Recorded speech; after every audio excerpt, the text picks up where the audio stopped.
હાલમાં ડીજીપી તરફથી અસામાજિક તત્વો સામે કાર્યવાહી કરવાની સૂચના આપવામાં આવી છે। પૂર્વ કચ્છમાં ખાસ કરીને મારામારી સહિતના બનાવો બનતા હોવાથી આ પ્રમાણેના ગુના અટકાવવા માટે પૂર્વ કચ્છ પોલીસે વિવિધ પોલીસ સ્ટેશનોમાંથી યાદી મંગાવાઈ છે। ગુનેગારોની શિણાઈ પોલીસ હેડક્વાર્ટર ખાતે એકત્ર કરાયા હતા, જ્યાં એસપી સાગર વાઘમાર દ્વારા આરોપીઓને ઇન્ટ્રોગેશન કરાયું હતું। મારામારી અને મિલકત સંબંધી ગુનામાં સંડોવાયેલા આરોપીઓ એક બાદ એક પોતાનું નામ અને ગુના કહી હવે ગુનો આચરશું નહીં તે પ્રમાણેની બાહેધરી આપી હતી।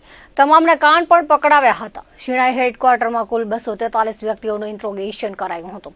જિલ્લા પોલીસ વડા સાગર વાઘમારે જણાવ્યું હતું કે છેલ્લા 4-5 વર્ષ દરમિયાન ગુનો આચરનાર લોકોને બોલાવવામાં આવ્યા હતા। હાલમાં તેઓ શું કરે છે અને બીજી વાર ગુનો ન આચરવા સમજાવી રિપીટ ક્રાઇમ હિસ્ટ્રી ધરાવતા લોકો સામે કડક કાર્યવાહી કરવામાં આવી છે। જિલ્લામાં ક્રાઇમ રેશિયો ઘટે અને શાંતિનું વાતાવરણ જળવાઈ રહે તે માટે પોલીસ દ્વારા પગલાં ભરવામાં આવી રહ્યા છે। હેડક્વાર્ટરમાં જે ગુનેગારો એકત્ર થયા હતા તેમાં અમુક આવ્યા અને અમુક બચી ગયા હતા, જેથી અંદરો-અંદર કચવાટ ફેલાયો હતો। તેમજ હાજર ખાકીધારીઓમાં હાજર ન રહેલા ગુનેગારોની ચર્ચાઓ થઈ હતી।